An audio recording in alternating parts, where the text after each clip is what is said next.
Well, hello. Welcome in, everyone. I am so glad to see you on this 13th day of June. Happy Friday. For those of you who were with me and unplugged this morning, thank you for that amazing time.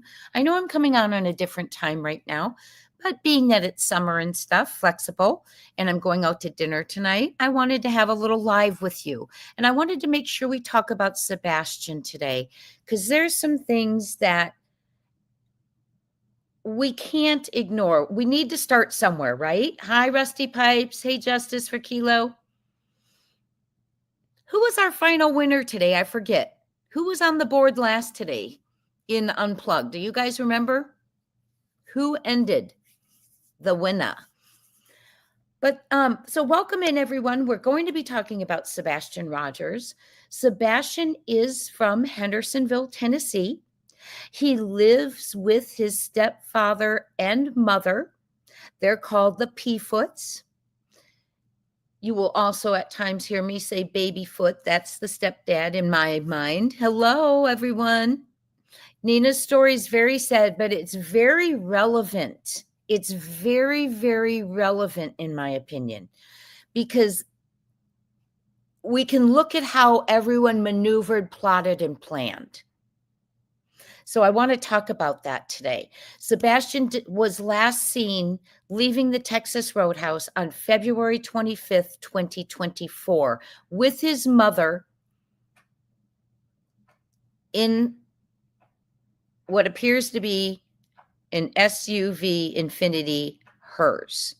And I say appears to be, hey, Guardian of Light, I say appears to be because I am not convinced, only because KP and her mother-in-law, CB, that's what I refer to her mother-in-law as, have very similar vehicles. And unless they're side by side, they look identical. So, and because Nancy Grace asked KP numerous times, so you were in your SUV, you parked your SUV in the driveway. Did your SUV move anywhere when you woke up? Was it your SUV in the same spot? It was a lot.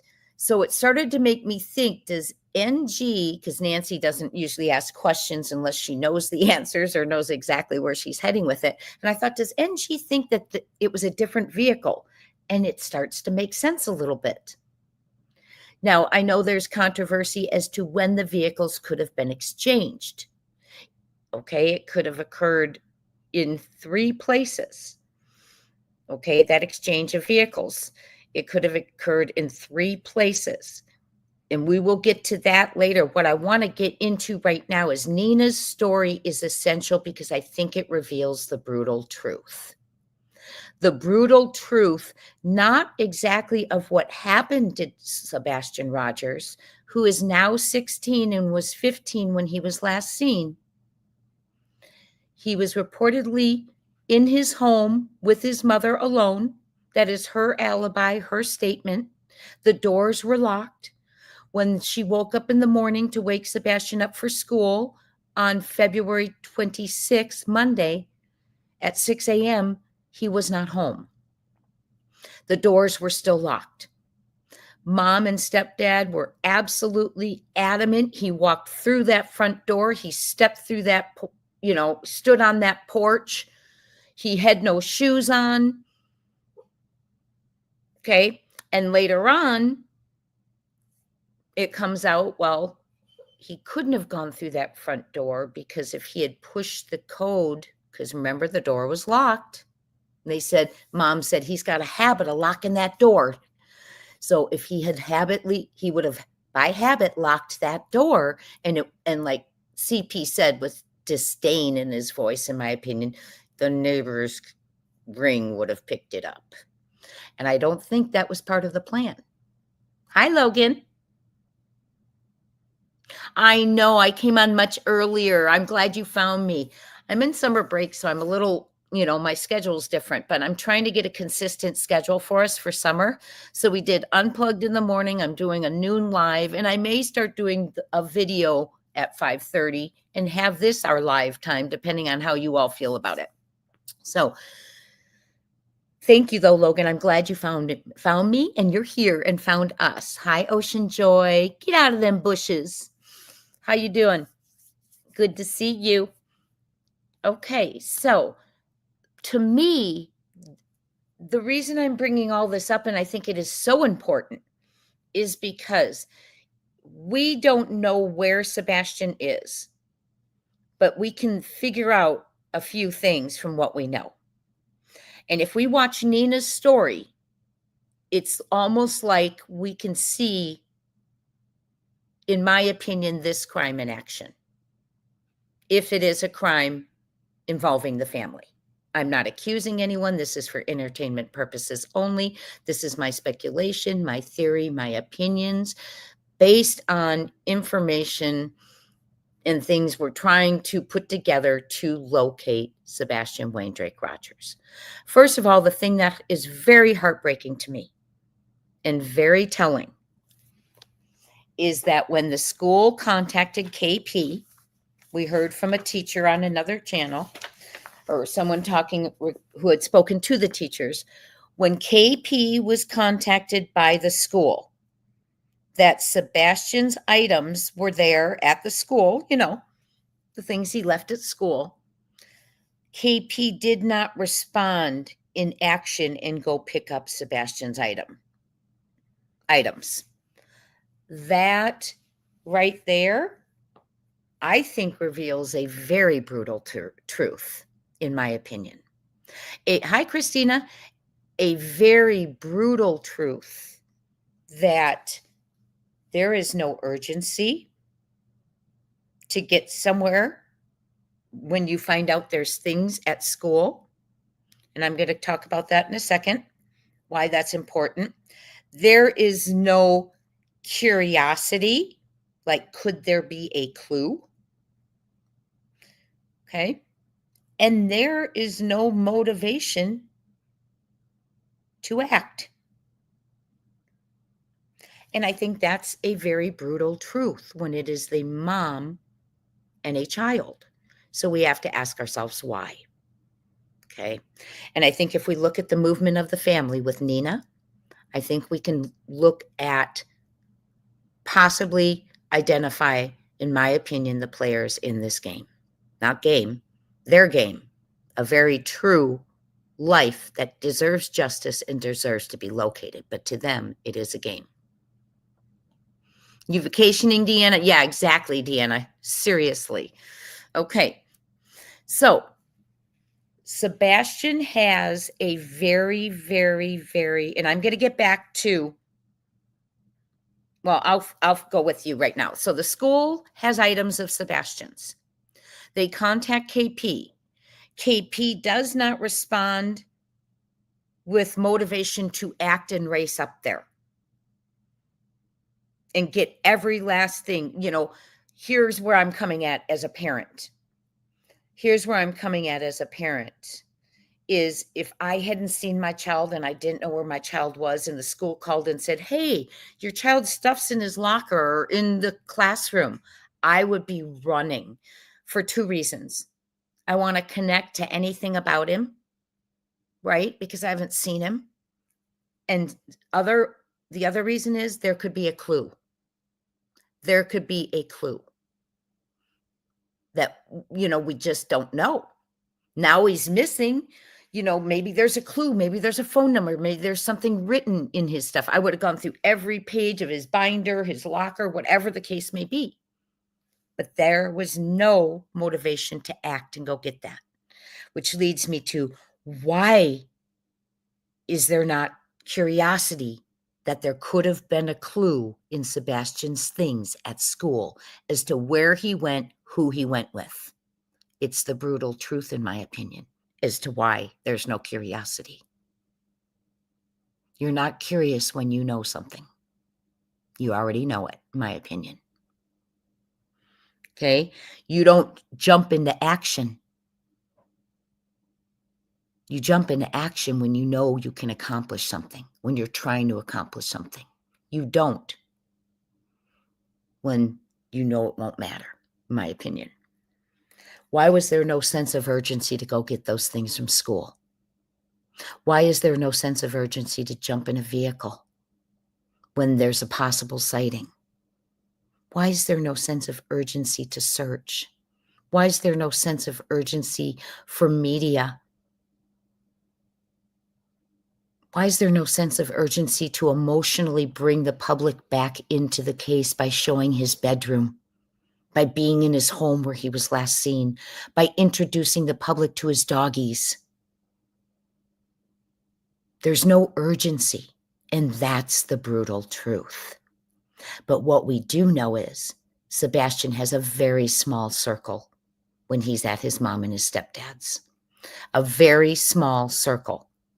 They don't arrange play dates. They don't play with the neighbors. They don't walk the dogs as a family and interact with the neighbors. Friends don't come over from school. There's a very small circle, and that's where you begin looking, right? Because if they had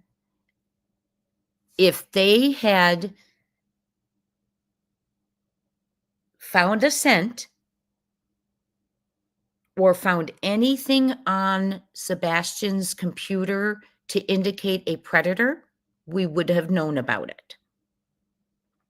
They would have already look at, like with Elisa Petrov, they had already identified the predators. They were now looking for Elisa. Okay. None of that has occurred, and they've had the Secret Service, the FBI, top-notch looking into those electronics. So, in my opinion, we can cross off a predator. Okay. They also looked and said there was no one that seemed to be following him, looking at him, oddly interacting with him at the Strike and Spare or BJ's or anything like that. So they eliminated that, okay, from what we've heard. So we go to his very small circle. So the 1% has been eliminated also, not only by the fact that they would have told us if a predator had crept in through the internet, there would have already been an arrest. If there had been someone suspicious following him at the Strike and Spare and BJ's, they would have come out with a description. Hi, couponing. And also because that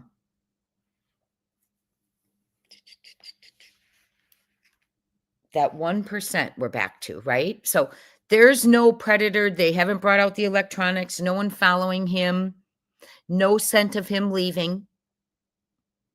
Oh, and the commission and the people overheard at the command post stating, and I'm not releasing sources or anything. Hi, Patricia Prater. Stating that it wasn't a random. It wasn't random, but he was taken. Okay. But it wasn't random. So that takes us to the small circle. And Nina. That's why I'm connecting it to Nina, because I want to get to the small circle. Because it all leads to the patterns and the brutal truth, in my opinion. Because who else could we suspect?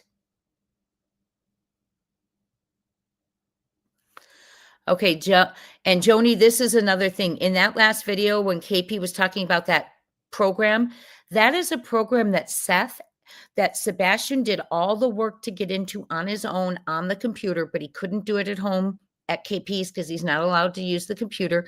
Seth knew about it. Sebastian knew about it. Sebastian was very excited. When it was first brought up to KP on a panel, she didn't know about it. I listened to that. She's like, oh, no.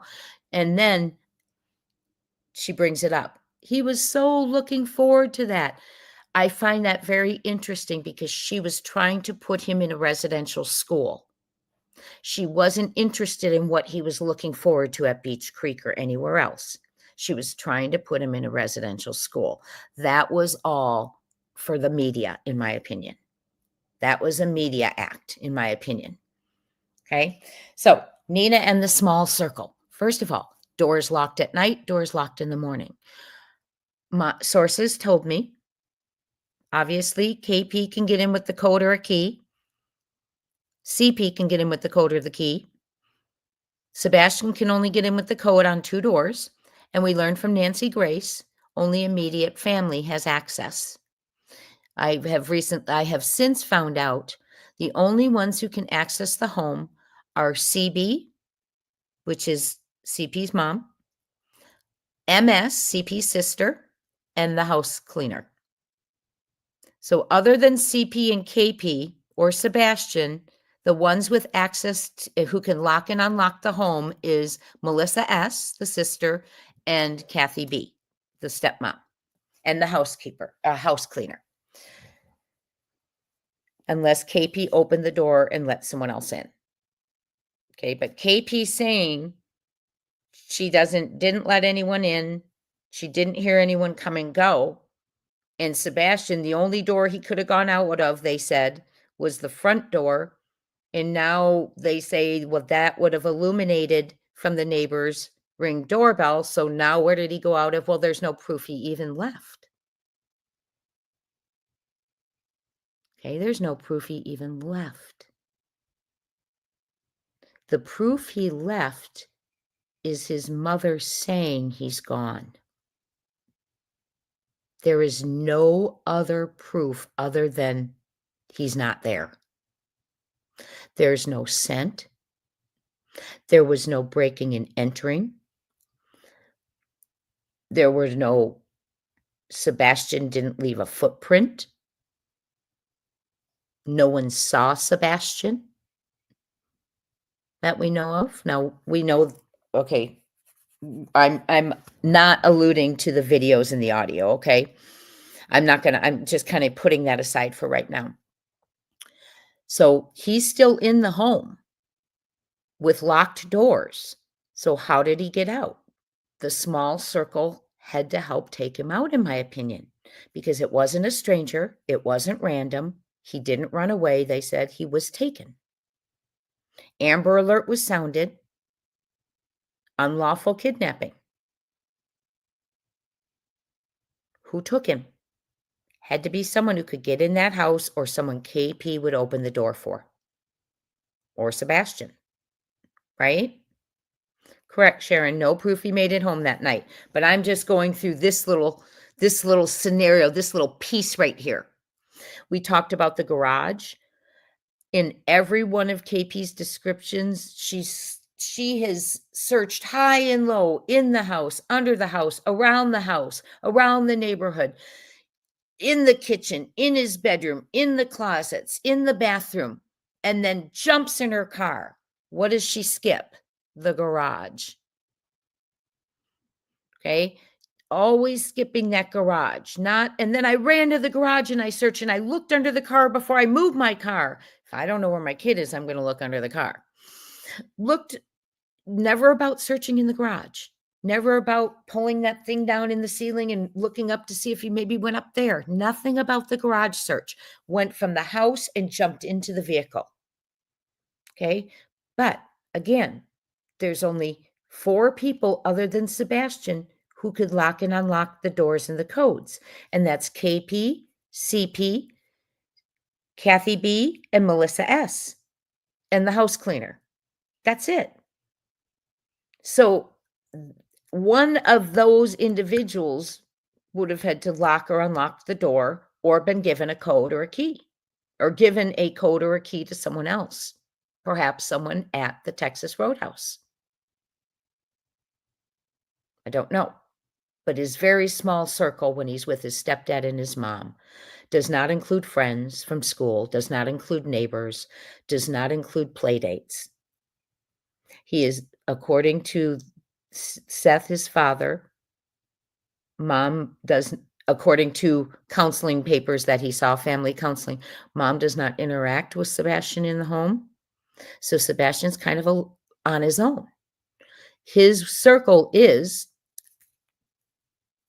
CB, her husband TB, DG,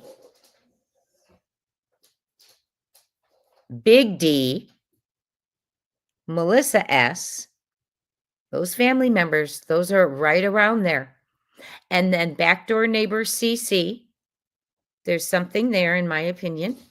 And L. The reason I have L there, Lori's, KP's friend Lori, is because Lori was in town and was there Monday when Seth arrived. But that has never been included in KP's narrative. They had the big party, the big excuse me, party. I think it was a going away gathering. And that's just my opinion. Please always form yours. Hey, Valley Girl, you rocked it today. Valley Girl, did you end up being the winner? Did you end up the big leaderboard today? So if your friend's in town and your friend has a child that plays with Sebastian, wouldn't in your narrative it be, and we were having such a great weekend. We all went to BJ's and we went here and we went there and he saw his cousins and members. Chris CP said kids were there.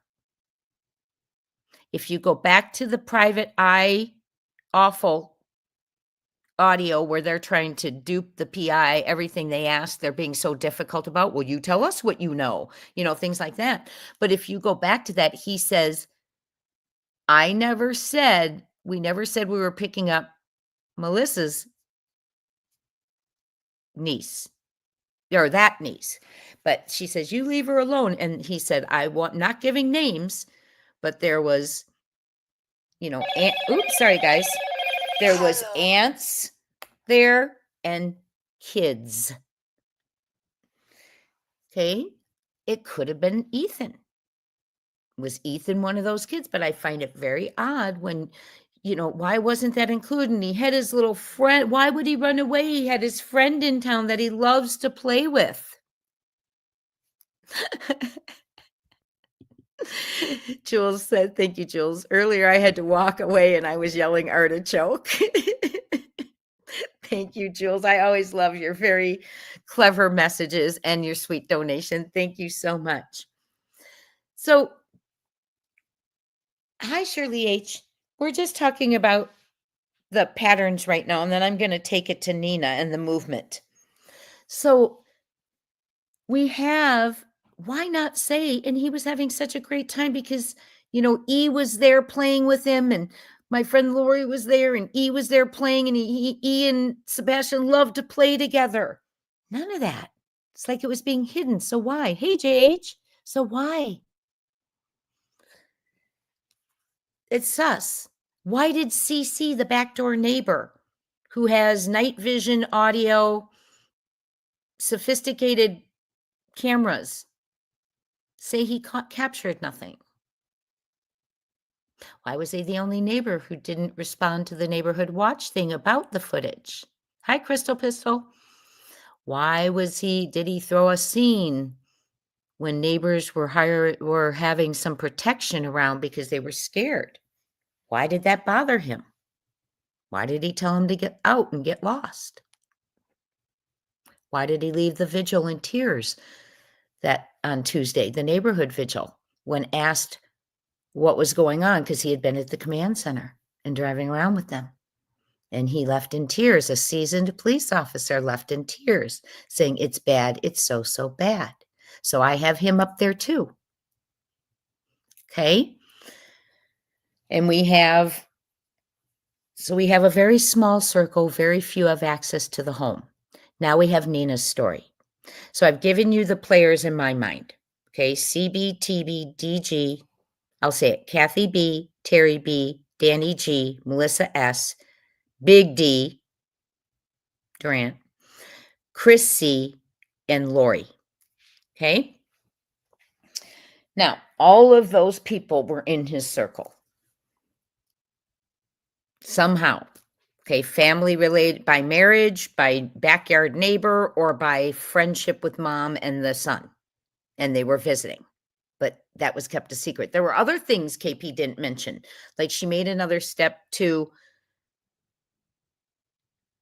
not a maid, I'm sorry, house cleaner has a key, or a code, one or the other.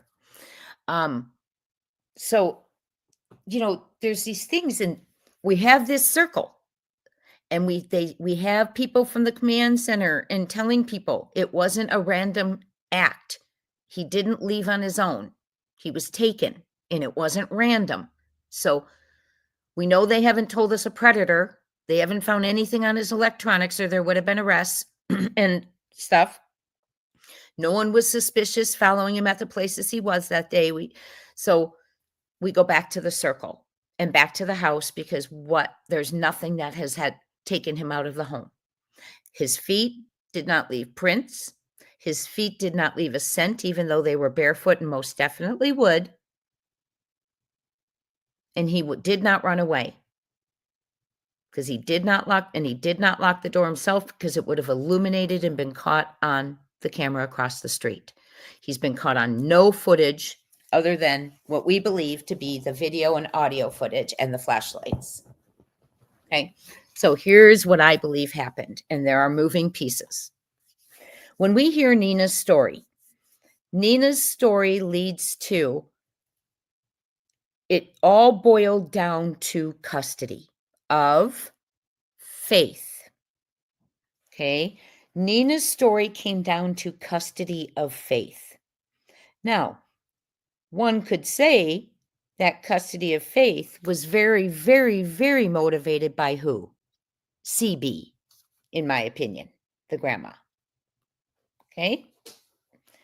Now, we also have, in this scenario, with Sebastian's disappearance, there is still custody of Faith going on. Right? And we still have CB, a grandmother who would still like to have her granddaughter. Okay, we have a stepfather who, in his mind, if he's got Faith, he doesn't want Sebastian around her, right? Okay, for his reasons, he doesn't want Sebastian and Faith together, even though Sebastian and Faith are very close. Okay, so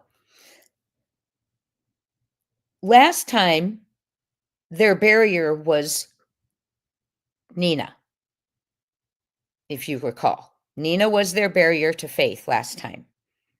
It could be in their eyes, Sebastian was their barrier this time to Faith. Or at least in CB's eyes or CP's eyes, right? Now let's talk about what they were willing to do in order to get Faith last time. And it's important because the pieces move. Okay?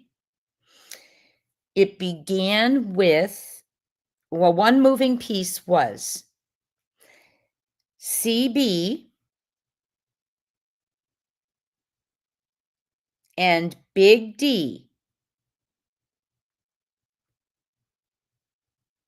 flew out to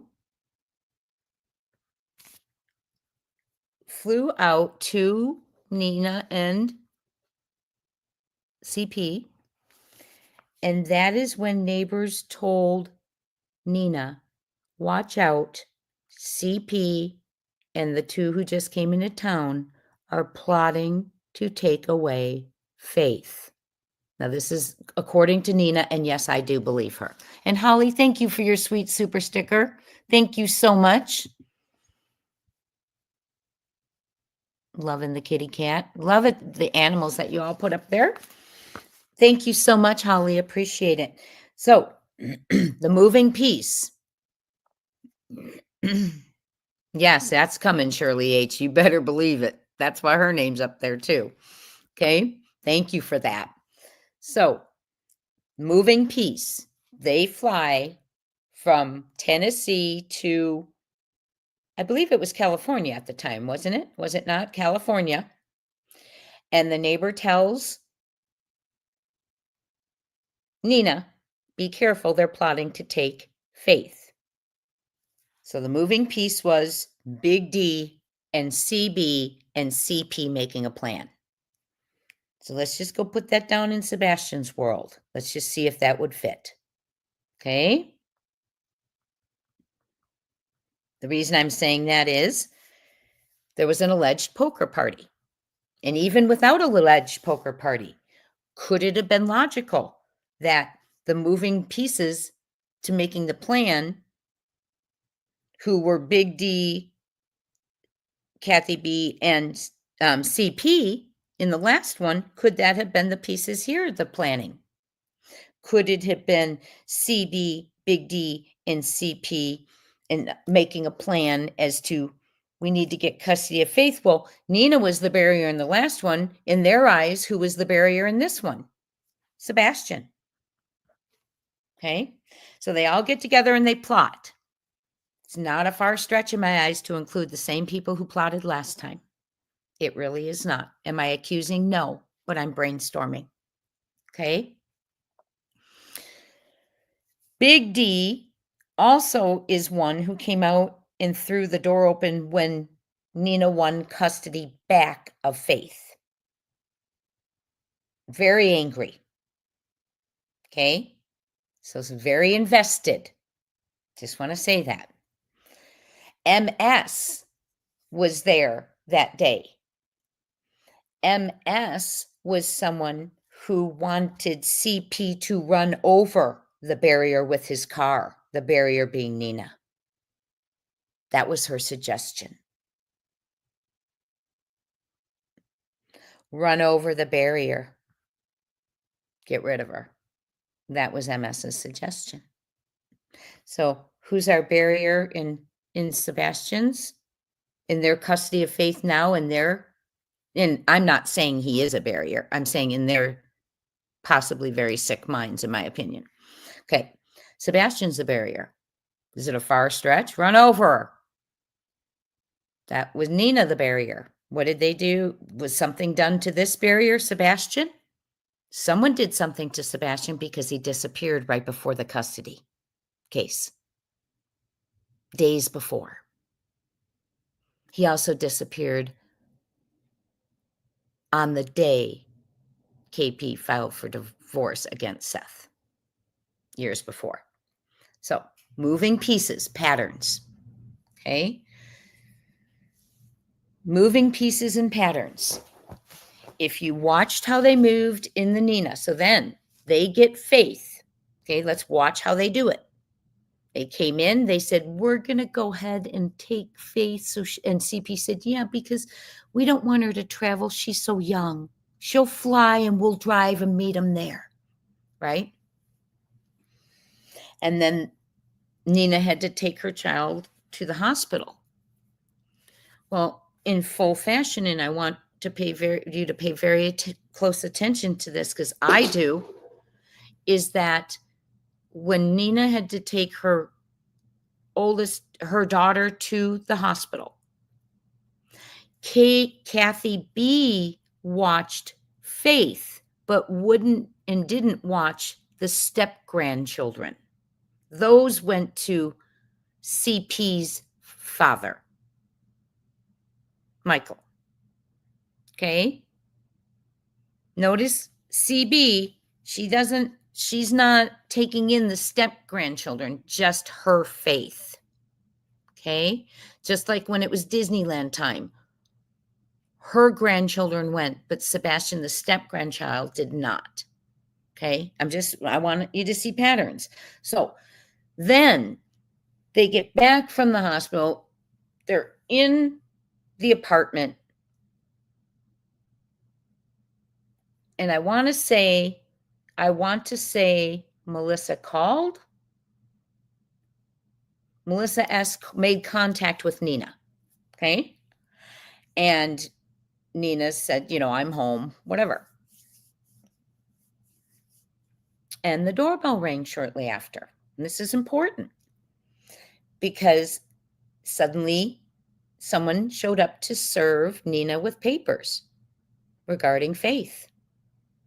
So those pieces were moving. There was one person, MS, in my eyes, who was coordinating when Nina would be home, when to send the service person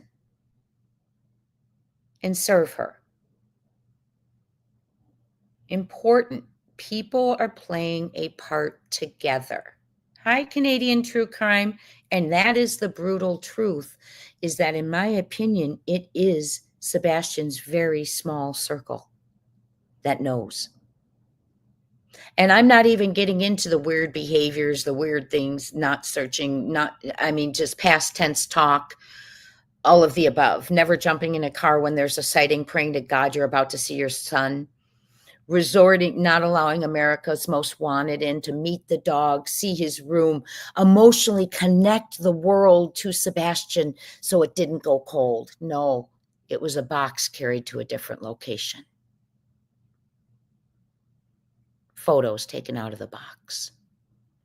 That's the brutal truth. Okay? So then they're served. Nina goes drive it. So Melissa's in place. Okay? Letting this person know she's home. You can go now. Okay? Another part in the player. Melissa being the person who wrote on Facebook that possibly he jumped in a vehicle and fell asleep, and when the person drove to work, he woke up and exited the vehicle. Okay? Think about the little bit of truth that could have been in that. If someone had been overdeed and put in a vehicle asleep, and the vehicle drove somewhere, and then he was taken out after, see how there can sometimes be a little bit of truth in the nonsense? That could be. That could be, because we do have a 3 a.m. van or 3 a.m. sedan. And I believe Sebastian was put in that trunk. And I'm sorry to say that, but I do. Can I tell you with us or not? No, I can't. So then Nina hops in the vehicle with her children. Not Faith, because they have faith now. Kathy still has faith. Drives over there. And in comes Terry B. Tooth.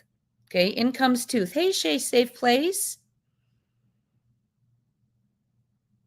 Yes, exactly, Shay. Yes, and it's not right. She said, "Hi, hello, Chad. I'm a little behind. I guess they only want to claim Sebastian when it makes them look better, but not go to Disney, in my opinion." Right, exactly. I totally agree with you. And just like not wanting to watch Nina's other children, but will watch Faith. It's that stepchild mentality, step people mentality. You just got to treat them like your own, or not have steps in your family. So, but welcome in, Shay. Thanks for being here. So then she drives over with her children to the stepsock's house. And in comes Tooth.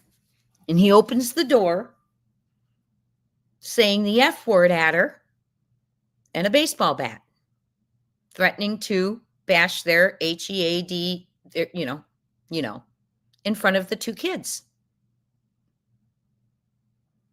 Oh, yes. Yes, I agree, Shay. And he began to outcry. He began to outcry, is what they call that with CPS, is when they start talking. And a lot of times when kids start outcrying is when kids start disappearing. Okay.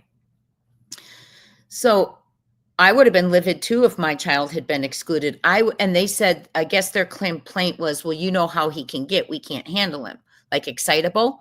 Then I, as the parent, would have said, then we'll go along. But we want him to have this experience, but we will go. Absolutely, I would have.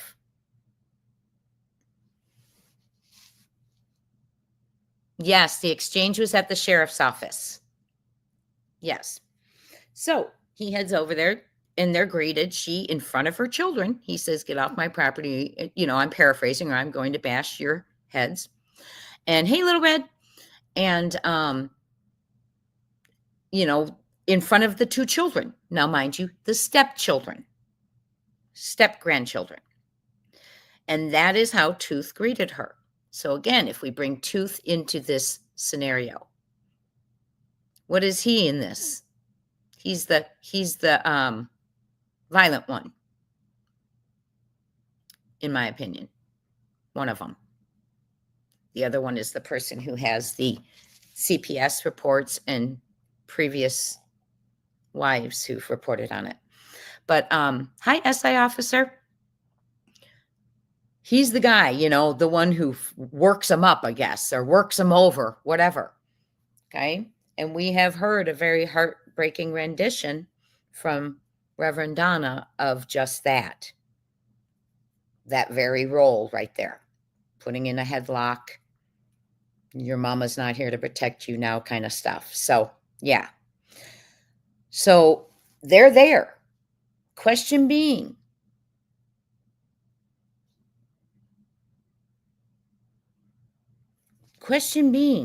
why, what role does Lori play that she wasn't mentioned? We talked about all the great things happening to Sebastian that weekend. BJ's, he got his favorite snacks.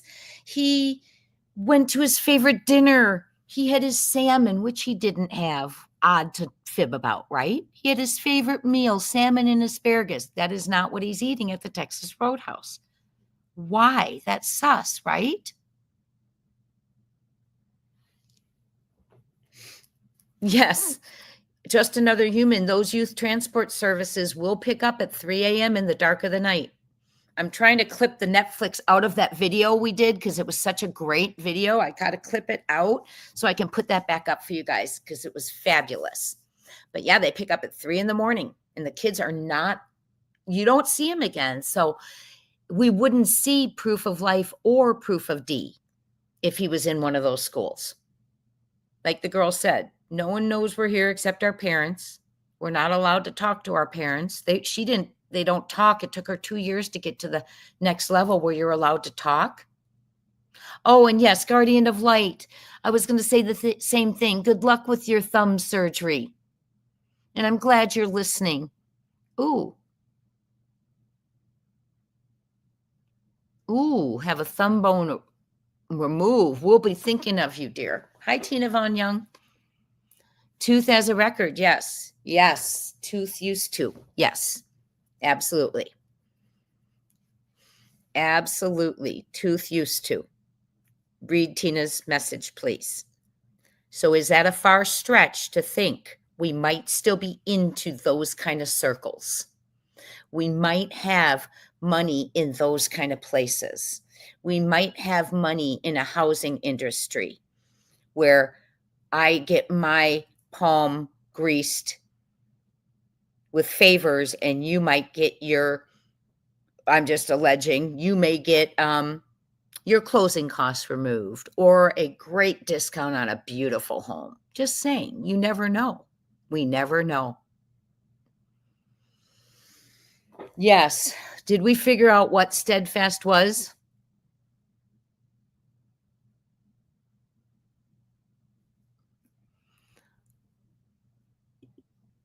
Great question. By Town Chat. Crime Time Buzz. Do you know if that movie showed or said if any of the kids were knocked out and had to be carried to the vehicle and then they woke up in one of those schools? They didn't say knocked out, but yes, carried against their will while the parents were aware. Okay. So they cuff them right in bed, 3 a.m., pull them out of bed. The kids are fighting. So oftentimes they have to pick them up and carry them to the vehicle. If they have to, get them to calm down, I don't know what they're doing. I don't know what they would do if someone's screaming, because I would assume these kids are screaming all the way to the vehicle, right? Help, help. So I don't know how they deter that. Or the parents just say to the neighbors, sorry, we're here. We know what's going on. But if your child's being reported missing, you wouldn't be that parent out there saying that. But these kids are not detectable once they go in. She said, we're not meant to leave. Hi, I am the one. Good to see you. So those moving parts. Is it such a far cry to take the Nina scenario? It's over custody of Faith and move it to the Sebastian disappearance over custody of Faith. But Nina's no longer the barrier. It's Sebastian, because in CP's head, and this could very well be it, and I'm not trying to be rude. In CP's head, he could think, I'm not going to get custody of my daughter if Sebastian's in the home because he had been SA'd and they'll worry he'll do it to Faith. Never know. That could have been his way of thinking. Okay. Also, The brutal truth is Sebastian was becoming an outcrier, which means the horrid abuse that he was experiencing, he was beginning to verbalize to people. And CPS calls that they're starting to outcry. Oftentimes when kids begin to outcry is when kids begin to disappear. When Susan Cox Powell disappeared, her two little, out of Utah, her two little babies were little, smaller. And as they got a little older, they started to talk about, well, that night when we went camping, Mom was with us, kind of stuff. They were starting to verbalize what happened that evening. And they were unalived by their father. He grabbed them from the supervised custodial person from the state, county, whatever it was, brought them into the home, locked the door, and blew up the home. They were starting to talk, and many thought it was revenge because he had lost custody to the maternal grandparents, but also because they were starting to speak about that night, what they remembered out loud. Hey, Mini Panthers. Yep, exactly, Mini Panthers. Mini Panthers said, in my opinion, Ellie helped with Faith. Why wouldn't they help again? See, we could just slide it over to the scenario, right? Slide that scenario over. And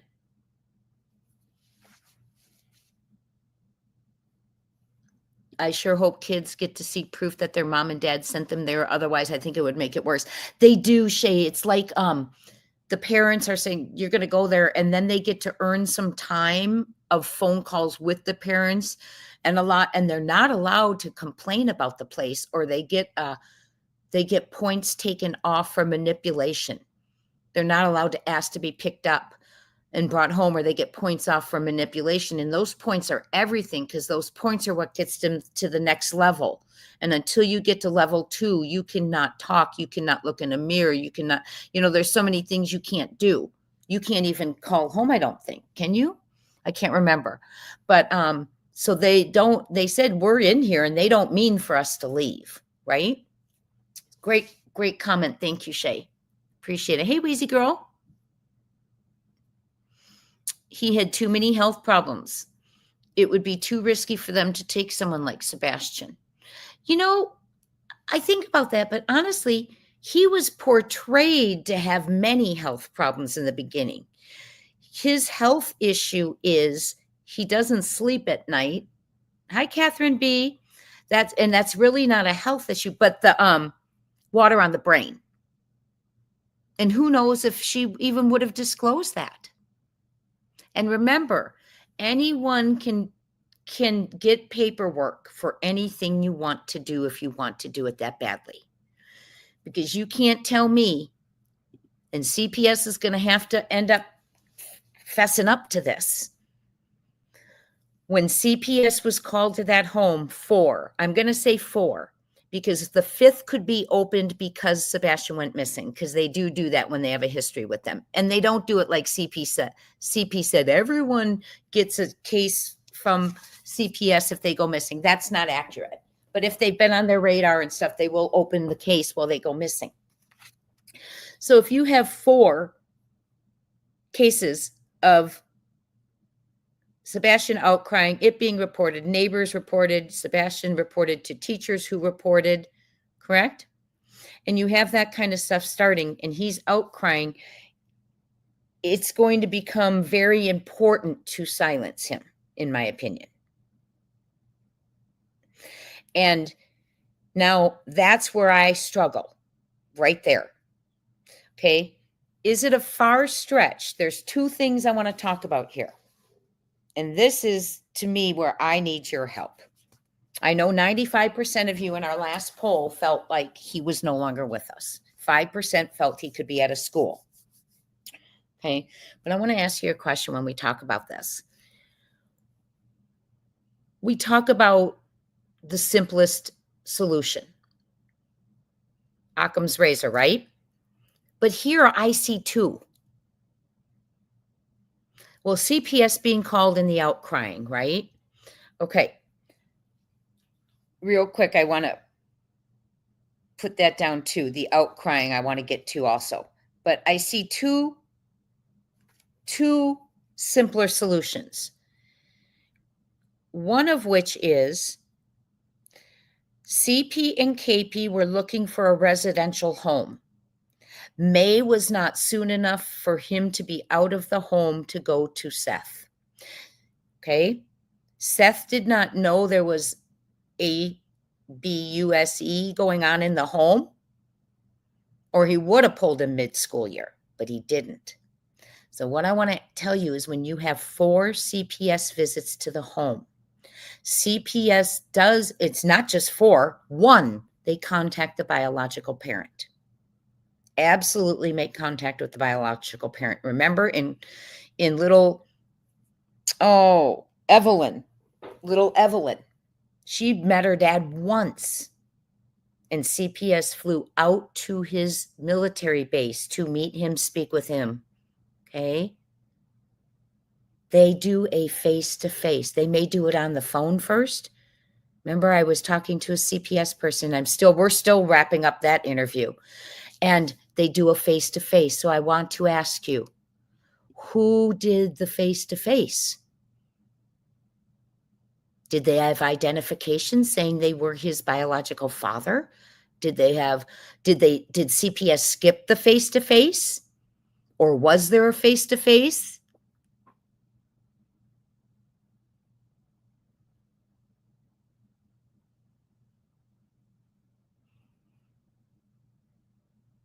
I'll go back and look, little woman's warrior. I will go back and look.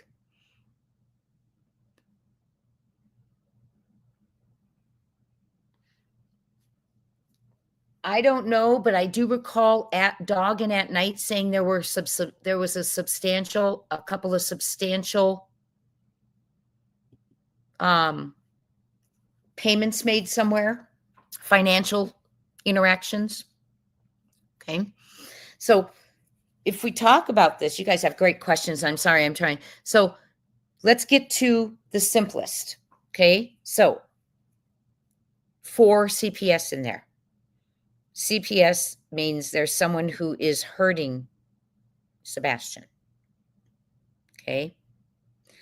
And is it a far stretch to think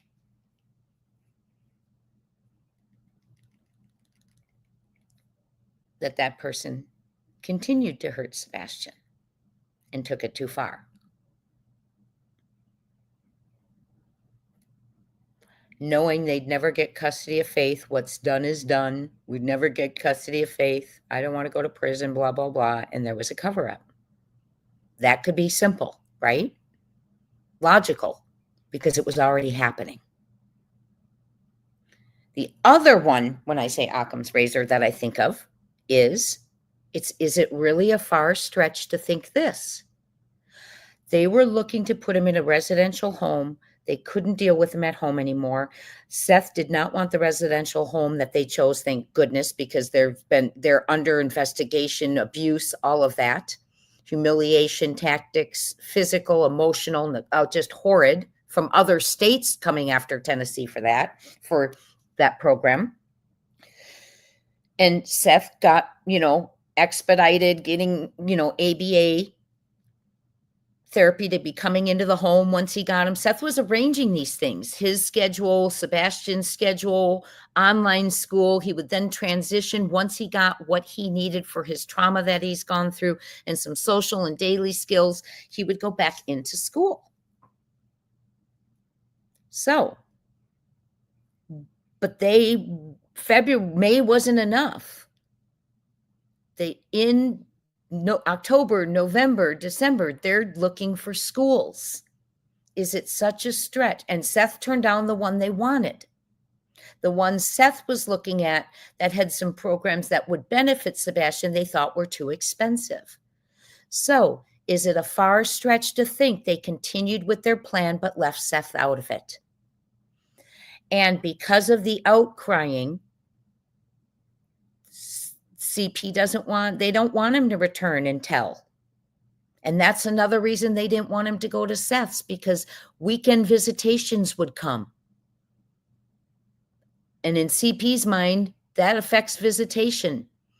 Also, they don't want that because he's still visiting, right? He can still talk to Seth. If he goes to Seth, he can tell what's been going on in the house of horrors there. And remember what Seth said to him. And to May, when he spoke to Sebastian, he said, Sebastian, I am so sorry. I did not know what was going on in that home. I did not know what you had to endure, and no one should have to endure that.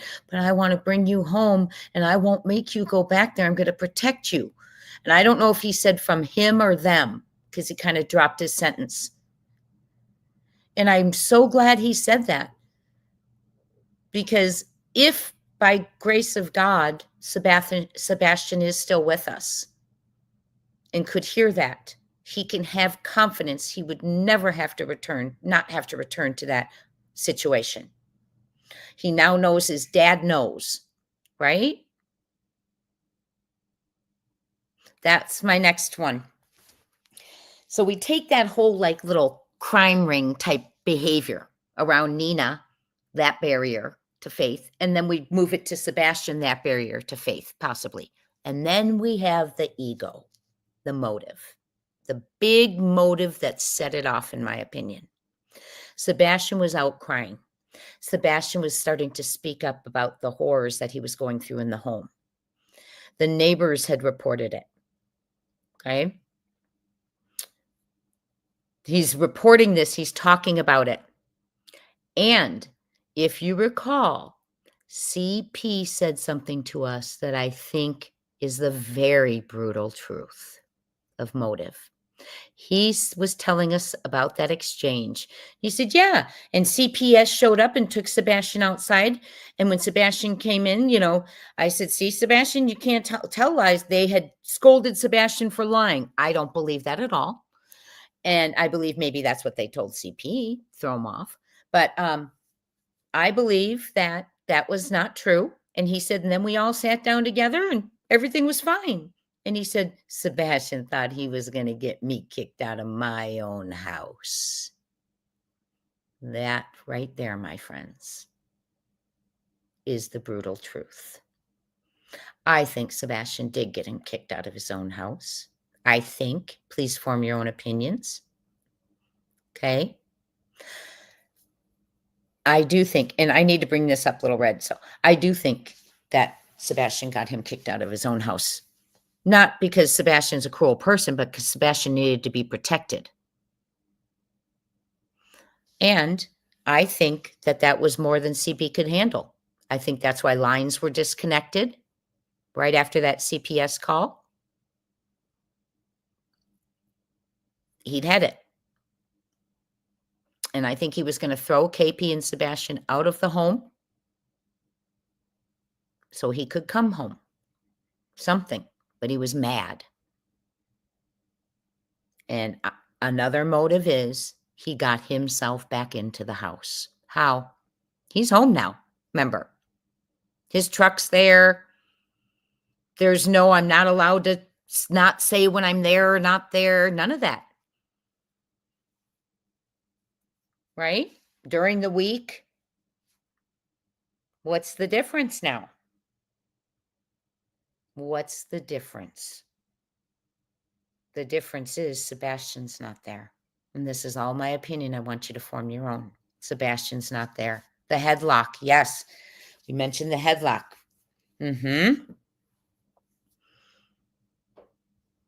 Yes. So Sebastian was going to tell the truth. I agree, Tracy, with an I. I agree. I agree.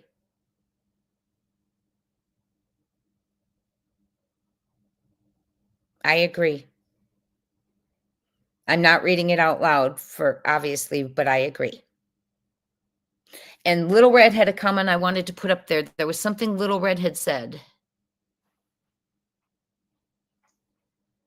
Right. Thank you, Shirley. Great comment. CPS won't talk to a child in front of the accused abuser, and they won't talk to the abuser in front of the child. And they're not going to tell the abuser what the child says. Oh, this is it. I have some people analyzing that right now. And one of them has asked for a clearer picture of the marks on the arm. If any of you have a picture of the marks on the arm, will you send it to me? And I'll look to see if it's clearer than what I've had. The marks on the arm, we need a clear one. I have 3 people analyzing it. I've had a first analysis, and we're trying to get a better picture. So if anyone has a really good photo of the marks on the arms, please, because before I release their findings, I want them to, there's one part that this one individual wants to look at clearer. So yes, Minnie, I'm going to be discussing them. Yes, absolutely I am. I just want someone to send me. Okay, Deanna, can you ask her to email it to you or me? She does have my email. Please, please, please. Thank you, Deanna. Can we discuss the bites? LE never examined any of the parents for injury. CP told on self-wearing short sleeves, or we would never know, in my opinion. Right, and he said he was roughhousing with the dogs. Hi, Twitch.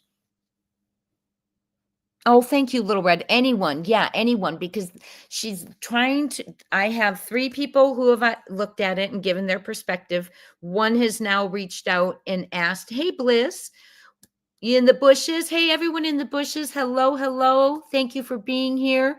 And replay crew, we love ya. Thank you so much. Hit the thumbs up, everyone. Hit that thumbs up.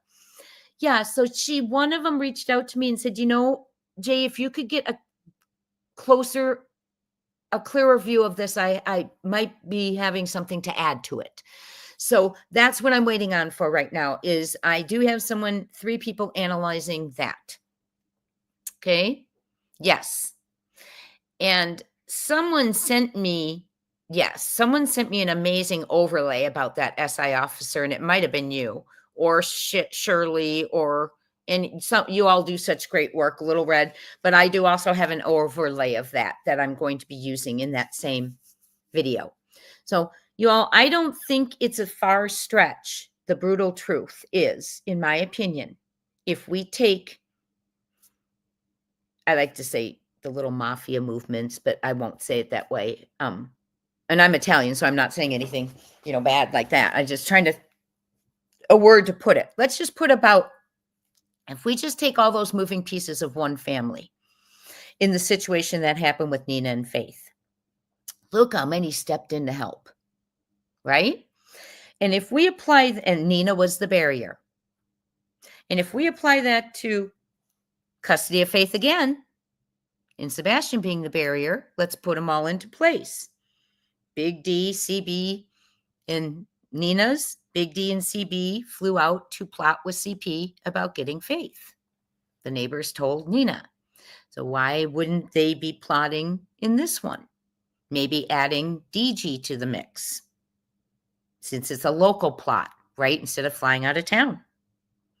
You got TB, Tooth, gets involved, being the big arm, right? The big strong guy with the bats and the F words, right? Well, let's not forget the headlocks and your mommy's not here to protect you.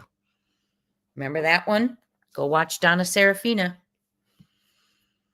It fits. It fits. I guarantee you, if we went through profiling, it would fit. We could too, by the way. Moving parts. Then you have Melissa S. wanting the person with the barrier to be run her over.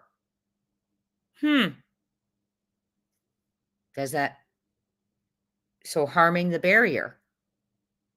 Let's move it over to this one. Not such a far stretch to say, to move it over to the barrier in this one, Sebastian, in my opinion. This is all alleged, especially after we heard the vile tone and connotation she used to Sebastian at his own birthday party.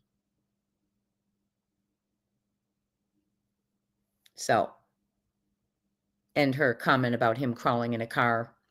Think about what that little truth could have been. Was asleep in a car. The car left for work. Towards Memphis, in my opinion. And when the car arrived, Sebastian woke up and got out. And we don't know where he is. Just take some little nuggets from their nonsense. Okay, could be. Also, don't forget, we have the 3 a.m. car a sleeping Sebastian could have been put into, and when that car moved, right? So just think about those little things. I think the players, and then the best friend Lori, in town, never mentioned all the fun things. We had children. Remember, CP said in that PI thing, it wasn't just, they weren't going to say who it was, but it was, you know, children, Sebastian and kids. There's more than one other child that was there. Was it Lori's son E? And why not mention it? And he was so excited because his buddy E was in town. They loved to play together. Why was that not mentioned? We stopped at Dara's too on Saturday. Was it Dara or Darcy? I always get that mixed up. I've got that somewhere in my stuff too. Why was that left out? Because the moving pieces are important. And Cece, the neighbor, throwing a fit when neighbors are trying to get protection from the SF and KP and CP banging on doors for footage. And then CC goes over and screaming at protection. You know, why do you need, what's wrong? Why do you care if a neighbor has protection? So there's a lot of players, in my opinion. But if you take the initial players in the Nina story, move them over and add CC from the backyard neighbor and L, the friend who was in town, and DG. Was DG involved in Nina's story? I know Big Duran was. Yes, Lisa B. always, I haven't watched theirs in quite a while. Quite a while. It is the brutal truth. We are not looking at the 1%. They were told neighbors, people searching, overheard, were told it was not a random. He did not run away. He was taken, and it wasn't random. So that takes away the 1%. Not a predator on electronics. Secret Service, FBI would have already made an arrest. That takes that out. No one strange in the locations that he was at the day before, following him, interacting with him. Remove that. No one, he was not seen on footage leaving. There was no scent of him leaving. He has never left that home. The only person who has ever indicated he walked out that door is the stepfather and the mother. Nothing else has indicated that. So, in my opinion, either the only people who have keys are Melissa S., Kathy B., they have the keys and the codes, CP, KP, and Sebastian has codes. One of them entered that home, one of them exited that home, or KP let someone different into that home. Or someone carried Sebastian out of that home. Carried him to a 3 a.m. car in which we see images, legs dangling, walking through the backyards to an open trunk in a sedan. Makes sense, right? Do they have the sedan on the license plate reader? They should, because Hendersonville, the Fusus system, was commanded by Hendersonville was one of the ones who really got it going. They had them up, the license plate readers, and they were training other counties and cities, including Sumner County. So they have those license plate readers. And someone sent me quite recently, actually, and I should have looked that up for this live, of where those readers are on what was that, Long Hill Pike? I forget the name of the street. But so they have those license plate readers. So if that car moved and it had a plate on, listen to me say that though, if it had a plate, they could have read the plate. If it didn't have a plate, they couldn't have. But let me ask you a question. If they see it, they knew it was there, it was heard, it was discussed, I can't give my sources, that a sedan pulled up in the neighborhood, was seen at dark sedan around 3 a.m., 3:10, people with flashlights got out. Okay? That happened. So if they have a description, why wasn't that included on the Amber Alert? Description of vehicle. Why was description of vehicle not included on the Amber Alert? Absolutely. Bliss, we think alike. I have said this so many times. Thank you for bringing this back up. And also, Sebastian was home every day by himself for a couple to a few hours. Why would he leave in the middle of the night and not during the day when he was home alone? Exactly. He wouldn't. He's also a chess player. He plans. He also hates bare feet, so he'd leave when he had shoes. He also left his money. He'd take his cash. He left his phone. He'd take his phone. His switch, a jacket. He just wouldn't do that unless he was running for his life. But like his father said, if he were running for his life, Seth said, he would have ran straight out that door into the street and caught on camera. And I agree with that. I agree with that.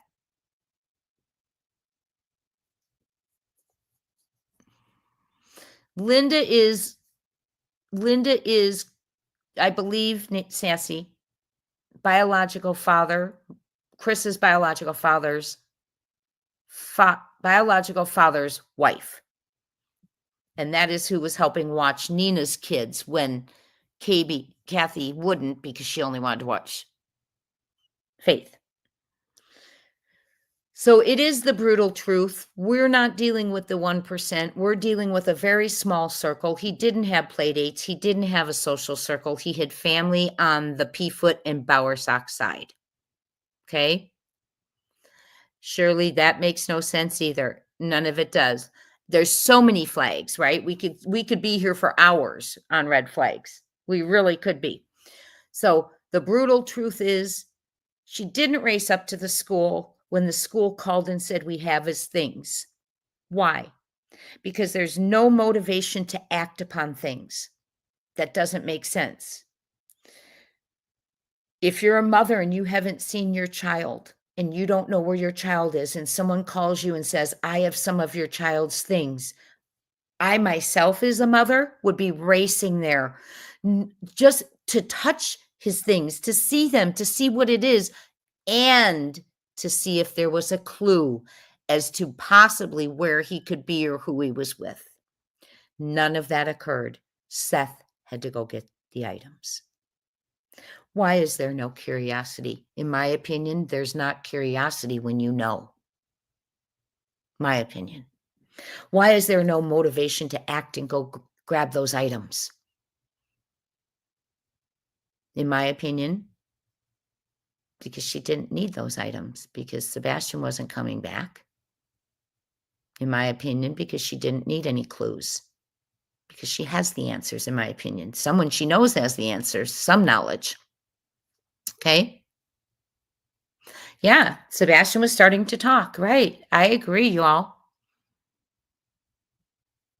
Yes, oh my gosh, that is just so terrifying in itself. Okay. The lack of supervision in the situation Sebastian was put in is another thing we need to look at. He was SA'd as a child by an adult child in KP and CP's apartment in California. Okay. Later on, a lifelong tier 3, Katie knows firsthand experience how horrid her mother is. And she goes out to a funeral, doesn't take Seth with her, but leaves Sebastian at the home with the registered tier 3 RSO and says, well, he's okay because the other grandma's there. Can you believe that? That is carelessness with your child's well-being. So there's 2 examples right there. Seth had to do a well check. Thank goodness for Seth. Then CPS report number 1, brought to her attention if she didn't know. Did she remove CP from the home or her and Sebastian? No. CPS report number 2. Did she protect Sebastian? Oh my gosh, it's still happening. It's happening again. Did she remove CP from the home, kick him out? Did she remove herself and Sebastian? No. CPS record number 3. Report. Visit. Did the mother who's responsible for Sebastian, kick him out, the person who was doing it, or remove Sebastian for safety. And if she didn't want to leave, she could have given him to Seth. No, she did not. CPS report number 4. Was she careless with his life? Yes, because she still remained in the home with her son and the person who is allegedly named in those reports. And I say allegedly just because they have not been in my hands, but I believe the father. Okay, so carelessness. There's 6 instances right there. I'm not using CPS report number 5 because I'm going to give the benefit of the doubt that that was opened during as the missing report, child missing persons report was opened. Okay, so that's 6 instances of knowledge of someone hurting Sebastian. Okay, or, well, 5 instances of knowledge of people hurting Sebastian under mom's care, 4 instances in which mom never removed Sebastian or the other person or herself out of the situation, right?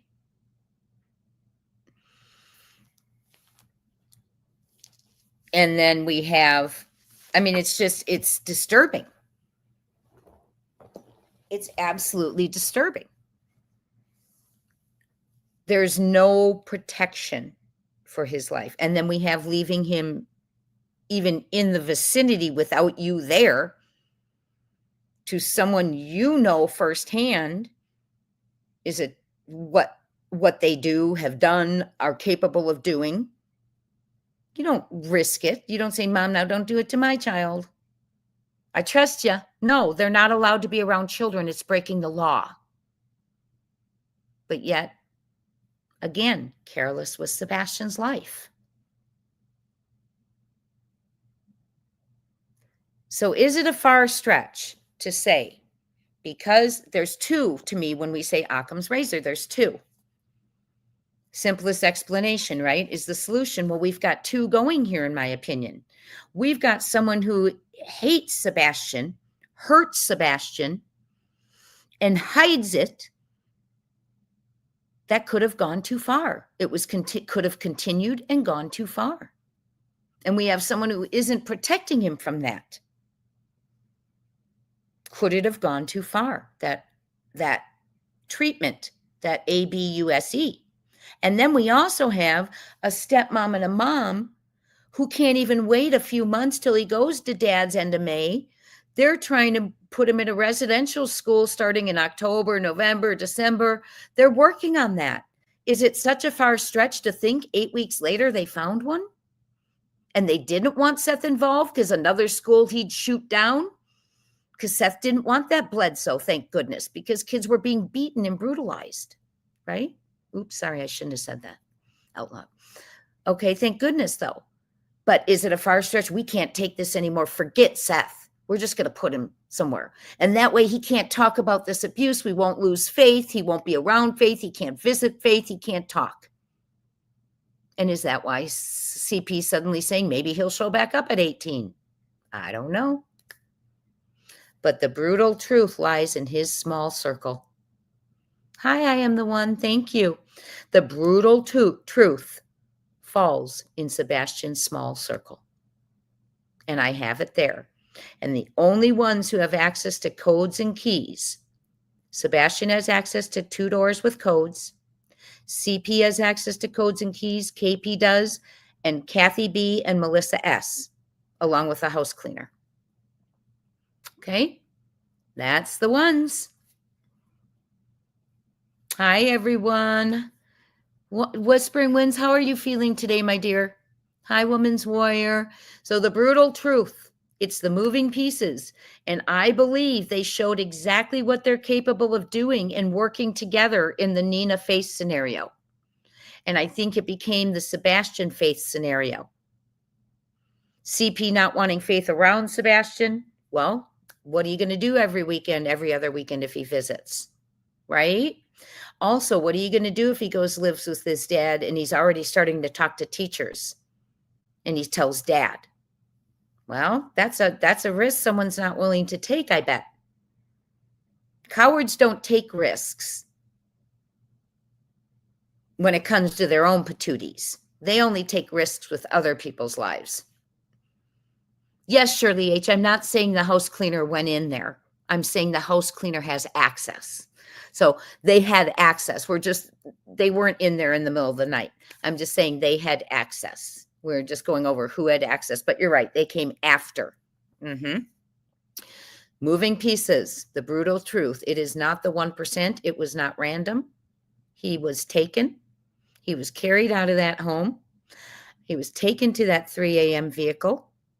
He was put in the trunk, in my opinion, and we heard the audio. We've seen the images, and that license plate reader should have picked up those license plates unless there was no plate on it. And I do not know why there was no description of the vehicle or the individuals put on the Amber Alert, because from the images we've seen, if they've brightened those up and those are truly,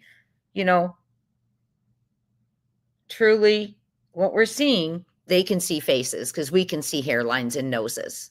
So Secret Service can see faces. Buzz, some churches, hold on, sorry, it went too fast. Buzz, some churches have these secret connection. Yes, secret correction schools. Yes, they do. And they're underground, they're secret. Think of cults. I want you to think of a cult. If a cult had a teen school, would they have it out in the open or would they have it underground?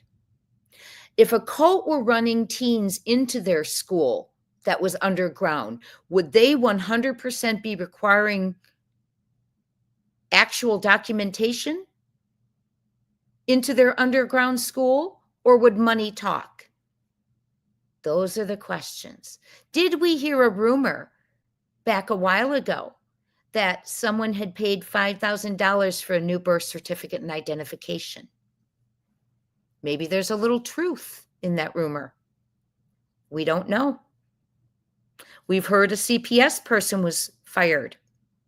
We've heard there was rumors family worked for CPS. I haven't verified that. But what I can tell you is CPS visited that home 4 or 5 times, and I don't believe CP was allowed to go back. That's why it was such a secret. That's why he was the only one with such a secret of his comings and goings and when he was home. And that's why after Sebastian went missing, it was not a problem to see his truck in the driveway midweek. Oh, and by the way, with all the porch lights on, y'all. So the brutal truth lies in his small circle.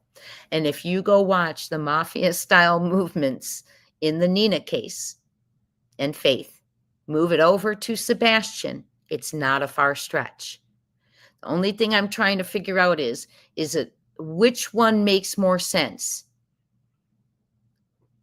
That another ABUSE was going on and it went too far and it's a cover-up, or they continued with their plan to put him in a school and found one that they wouldn't have to tell Seth about because it's underground, fake everything. They know they don't make calls. They have no access to the outside world. I don't know. Will you do me a favor and please drop in the comments? I know 95% of you feel he is no longer with us, but have any of you changed that? Okay, so see, we've got it both now. So put in the comments what you're thinking. Which one do you think is the simplest? The Ockhams, which one? Is it the continuing to find a school and leaving Seth out of it because Seth didn't want Bledsoe and therefore it's his fault? He'll never like anything we like. Let's just get him there. And get him away so he's not telling Seth what's going on? Or was it continuing with another event that physically harmed him, but it went too far this time? I don't know. I don't know. 2 birds, 1 stone, right? Right? Alicia, I think so. It's very possible. And that's why we don't see proof of D, because you would think of all the kids in those schools. Like, go watch the program on Netflix.